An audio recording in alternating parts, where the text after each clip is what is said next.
आज समाज परेशान क्यों है? प्राकृतिक को भूल चुका है। प्राकृतिक हमारे समाज से हमारा अंग है। हम लोग प्राकृतिक को एक खिलवाड़ समझ लिए। ना हम पेड़ लगा सकते हैं, ना पेड़ में हम जल दे सकते हैं।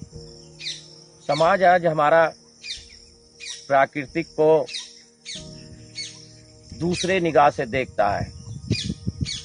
जगह जगह प्राकृतिक को काट करके मकान बनाना, जगह जगह प्राकृतिक को काट करके खेत खलिहान बना देना, अनेकों प्रकार के प्राकृतिक को हानि पहुंचाया जा रहा है। अनेकों प्रकार के प्राकृतिक को कहीं नहीं कहीं काटा जा रहा है, कहीं जलाया जा रहा है, कुछ किया जा रहा है। तो हम यही चाहते हैं कि आज हमारा समाज जो है सबसे पीछे जा रहा है। बीमारियां अनेकों प्रकार की हो रही हैं प्राकृतिक के ना होने से। आज हमारा उत्थान जो है प्राकृतिक के अन्न परे हो चुका है। ईश्वर ने सबसे पहले प्राकृतिक को बनाया। हम लोग को 10वें नंबर पे है, प्राकृतिक जो है दूसरे नंबर पे है। आज हम प्राकृतिक को सबसे पीछे लेकर चले गए हैं। उसका कोई अंत ही नहीं है, कोई पता ही नहीं कि कहां पर पहुंच चुका है। इसलिए हम ये चाहते हैं प्राकृतिक जो है, प्राकृतिक के विषय में हम लोग सोचें और आए दिन कहीं ना कहीं जहां खाली जगह देखें, चाहे वो सरकारी हो चाहे वो गैर सरकारी हो, हम पेड़ पौधे लगाएं।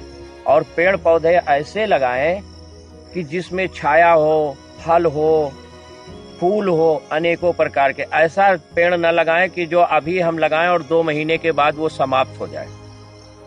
ऐसा पेड़ लगाएं, ऐसा पौधे लगाएं जिसमें कम से कम 20 साल 50 साल वो पेड़ चलता रहे। उससे हवाएं हैं, दूषित हवाएं हैं, वो सब स्वच्छ होकर के चले और हमारे समाज को निर्मल और स्वच्छ बनाए। हम अगर घूमने भी जाएं तो उनसे जो हवाएं हमको मिले तो हमारे शरीर को स्वास्थ्य को ठीक करने के लिए मिले। इन्हीं सब शब्दों में अब हम क्या और इससे ज्यादा कहें। ईश्वर की प्रेरणा हर बंदे के अंदर होता है और लोग ईश्वर को ही भूल चुके हैं। प्राकृतिक तो बाद की बात है।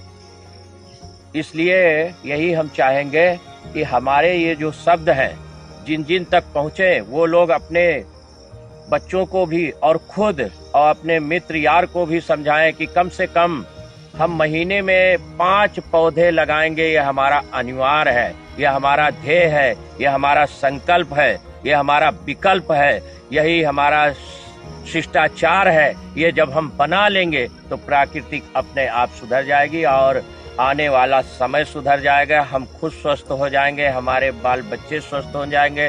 प्राकृतिक की सुंदरता से हम खुद निखर जाएंगे।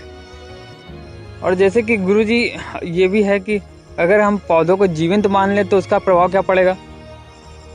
पौधों को अगर हम जीवंत मानते हैं तो हम पौधों के आधार पर हम खुद जीवित हैं। अगर हम पौधों को जीवित रखेंगे तो हम खुद जीवित रहेंगे, क्योंकि स्वास्थ्य ही पौधों के द्वारा सही रहेगा।